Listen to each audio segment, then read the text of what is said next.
Hello, today I'm going to be showing you how to make halloumi cheese using 2 litres of organic full fat milk, Mad Millie calcium chloride, Mad Millie rennet tablets, and then equipment that you should have around the house rather than having to buy anything special. Let's go. The first thing I've got to do is warm the milk up. I don't have any sophisticated equipment, so what I'm doing is using a smaller pot with water that I'll be warming up, and then the milk will go into the pot on the top and we'll heat the milk up slowly that way to prevent it from burning or sticking to the pan. So my pot has a 2 litre marker in it.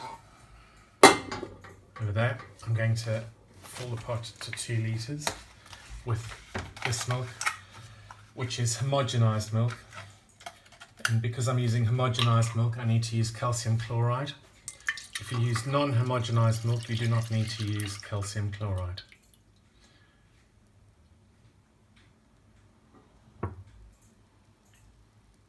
Right, there we go, 2 litres. Now I'm going to add the calcium chloride.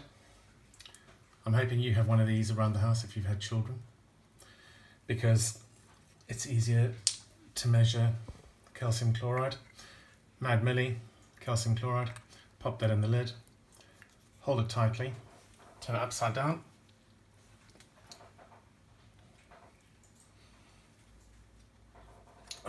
get there in the end.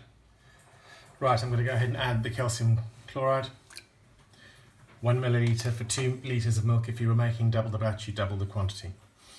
Mix the calcium chloride in, like so. Just to say, if you had a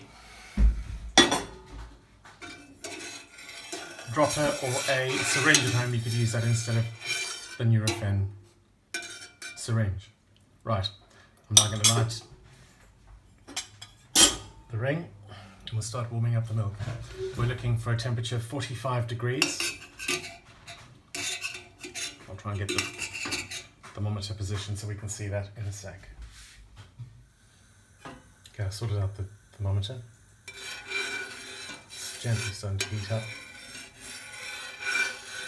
Keep giving it a stir every now and then. And just keep an eye on the temperature. We're waiting for 45 degrees Celsius, which is about 110 Fahrenheit, or thereabouts. While the milk's warming up, I'm going to get the rennet ready. I'm doing 2 litres of milk to make this halloumi, and for that I need 1 rennet tablet dissolved in about 30 millilitres of water. And I'll add that to the milk once it comes up to 45 degrees. And you can see the rennet tablets already dissolving. Right, the milk's come up to temperatures at 45 degrees. Get that out. And now what I'm going to do is add the rennet. Nero the shop cat is very excited because she's a cheese fan. We're now going to add the dissolved rennet in.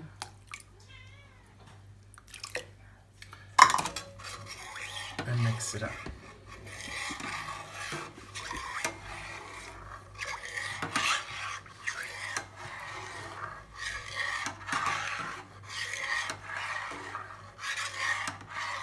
I'm going to mix like this for about 40 seconds to ensure that the rennet's evenly distributed and dissolves completely into the milk.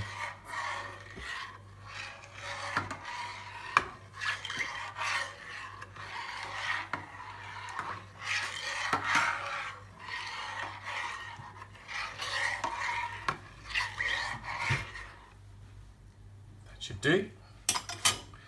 Now, the easiest part, which is just sticking the lid on, like so, and leaving it for 45 minutes to cool and set. So, the cheese has been standing for a while, a bit longer than 45 minutes because we had our dinner. And now I'm going to see if the cheese has set. The easiest way to do that is to use your finger. I'm going to go around this side. Obviously my hand's been washed and it is clean. You can stick your finger in and run it through, and you can see that the cheese is set. So now what we're going to do is cut the curds into 1 centimetre or 1/2 inch blocks, like so.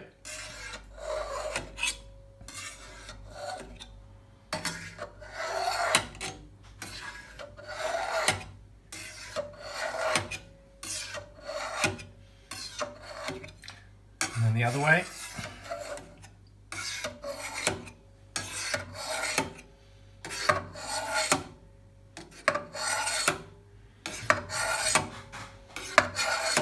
And finally, diagonally, like so, because you want the curds to be cut into smallish pieces.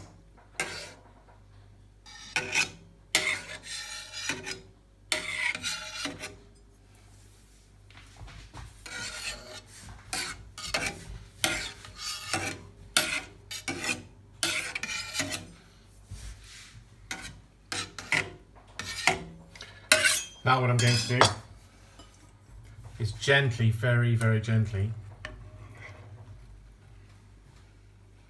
scoop the curds, move them around a bit.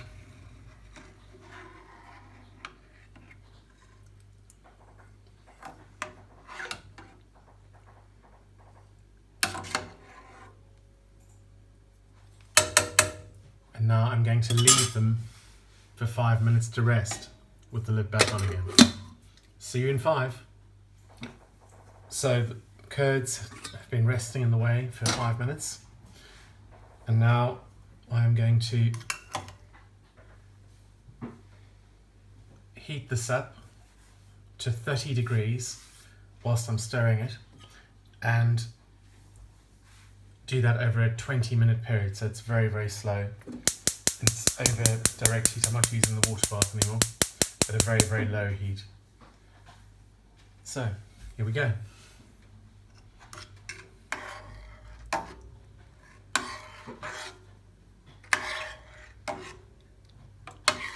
While it's getting up to temperature,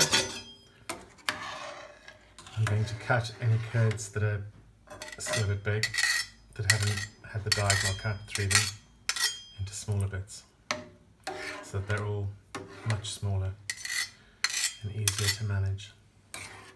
And you'll see the advantage of that shortly.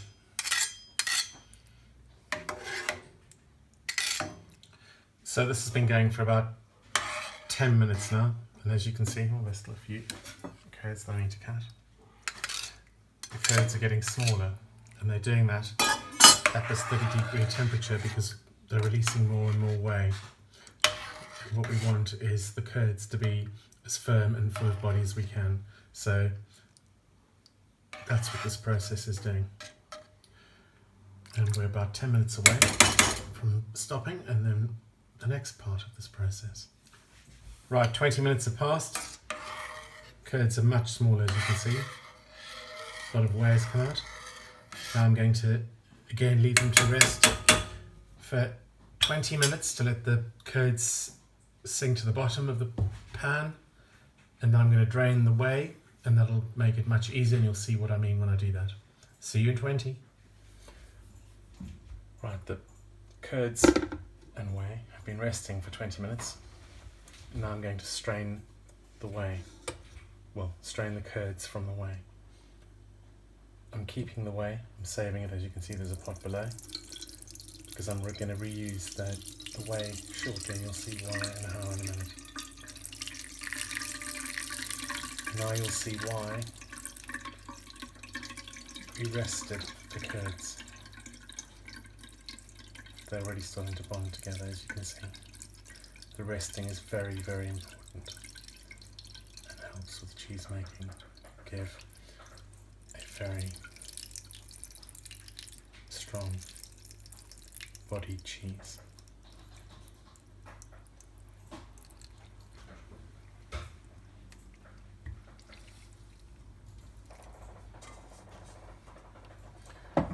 Right, now to get this on the press, my homemade press,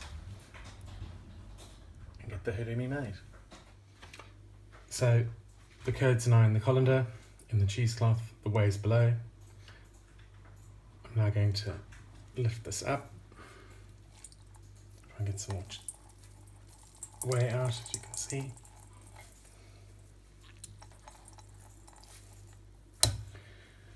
Then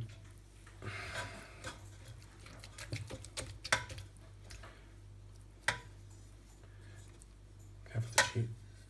Oh, genius. Cover the curds with the cheesecloth, lift it out, and here's my cheap board for pressing. So it's just a simple chopping board, a wooden one, nice heavy wooden one. Oh.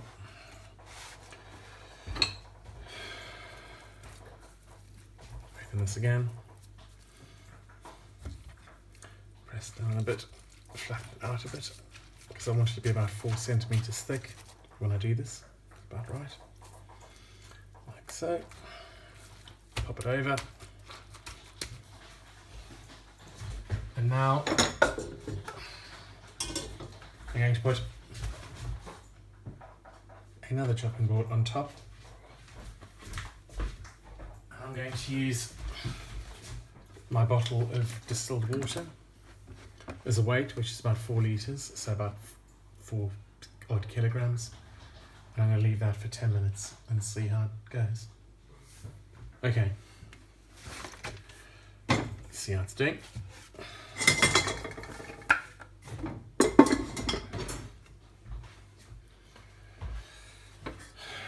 Whey's coming out, dripping all over the count. That's good. Now we just flip it over. Pop that back on.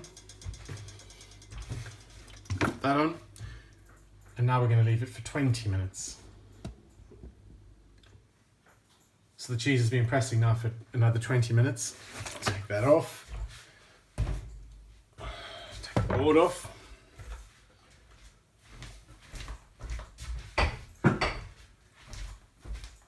And now, once I've dried the board, which has a lot of whey on it, obviously. Maybe not obviously, but it has a lot of whey because that's what the pressing has done.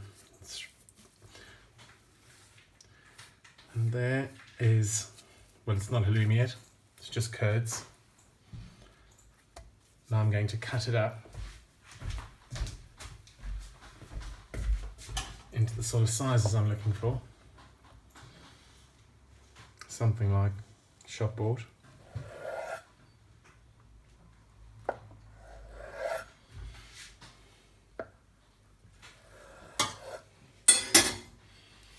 See the consistency? The curds have welded together very nicely. And now we're going to cook those curds, those reformed curds, in the whey that I saved when I drained the curds. There's the whey that I saved. I'm going to pour that back into the pot that I used originally, the pan that I used originally. And I'm going to heat that up, bring that to 95 degrees, just below boiling point. And then we will pop the soon-to-be halloumi in there and cook it. As this heats up, as you'll see at the moment, there's sort of scum on the top of the whey. Those are the leftover bits of curd that are coming to the top as I'm heating up the whey. Just skim them off as they come to the top. And when it hits 95 degrees, there's one a bit more clearly to see. When it hits, oh, there we go again. When it hits 95 degrees, we'll leave it for a couple of minutes before adding the halloumi to cook, to make sure we've got all the little bits of curd that are left behind and haven't been pressed out. The temperature's now at 95. Still a few more bits of curd coming to the top, so I'll let that keep going for a couple of minutes. I'll turn the heat down slightly so the temperature maintains 95 degrees. Keep skimming off the curds that are coming to the top, and then in a minute and a half or so add the halloumi to cook. Okay, now we add the halloumi. You simply drop it in. I can take the thermometer out because I know the temperature's fine. Drop them in.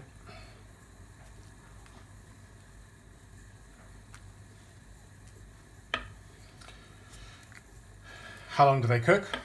Who knows? When they're ready, they rise to the surface, and that's how we know they're done. So, we'll see you who knows when. As you can see, they're just starting to think about coming to the top. Not quite yet, well, one just has. But they're almost done. They're coming to the top. It's taken about 4 or 5 minutes. So I'll start taking them out. Pop them on draining board. To cool.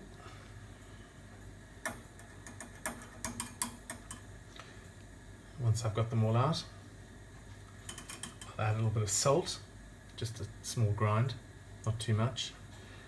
You could dip them in herbs, oregano, basil, mint, whatever takes your fancy, but do not use fresh herbs because they'll make the cheese go off. Use dried herbs.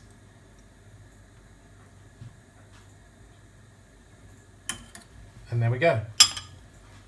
They're all out. I'll give them a quick grind of salt. So a quick grind of salt. And now let them cool. The whey, which has been just about boiled, 95 degrees, 97 degrees, is mentioned in one of Bev's blog posts as being able to be used for fermented lemonade. She's going to explain why you can't use the whey as it is right there, right now. Well, it's been boiled, so that means all the goodies have been boiled out of it, or it's been close to boiled, it's been heated.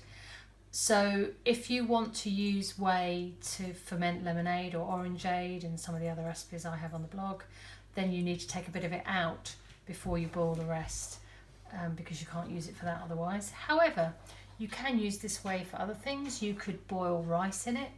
You could make stock with it. So if you had a chicken carcass or something, you could make, in effect, a bone broth in this.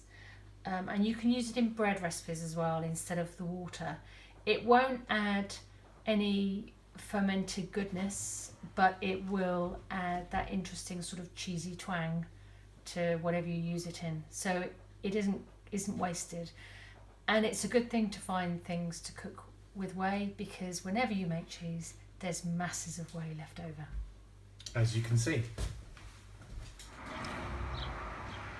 We're going to barbecue the halloumi that we made shortly. We're just waiting for the barbecue to warm up to 200 degrees and then we'll be ready to grill. That's 200 degrees Celsius, which is about 400 Fahrenheit, for those who work in old money. We're up to temperature, so let's get the halloumi on. I'm using a silicone barbecue mat, which I use on my gas barbecue, and I'll show you why shortly. We've grilled for a bit. So the halloumi's on, off we go. And as with everything, just about everything in the weather, we're cooking with the lid down. be cooking for about 4 minutes. We flip them over. Now you're going to see the benefit. I'll move it properly so you can see. Of the grill mat. If I can grab hold of the cheese. As you can see, not completely brown, but the lines from the grill are coming through the silicone mat, but all the gunk from whatever you're barbecuing with, chicken, cheese, whatever, is not getting stuck to the grill, so it protects the grill. Tractor going past. Right, close the lid again. Another 4 minutes. Another 4 minutes. I'm going to turn these over now. And you can see the lines are coming through nicely. So now we're going to the reverse. The crisscrosses on the halloumi.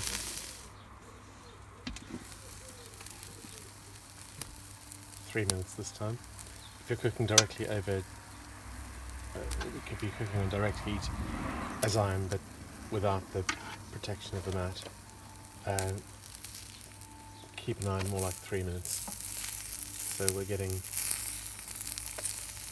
hopefully we'll end up with nice crisscrosses in the halloumi.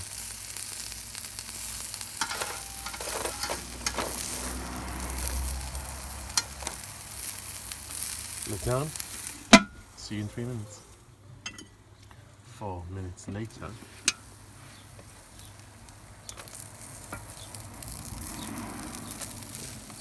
Pretty nice. So last one. Maybe just somewhere a bit more, bit warmer on the grill. Do the final crisscrosses. Move the camera a bit so you can see. Fingers, never mind. There you go. Right. See you shortly. Right. Just about done. And if you were presenting this, done actually, you would pick the side that has the nicest crisscrossing, the nicest pattern on it. And that's obviously that side. So, there we go. Homemade grilled halloumi on the barbecue. If you've enjoyed this video, please like and subscribe, and I'll see you again soon. Bye for now.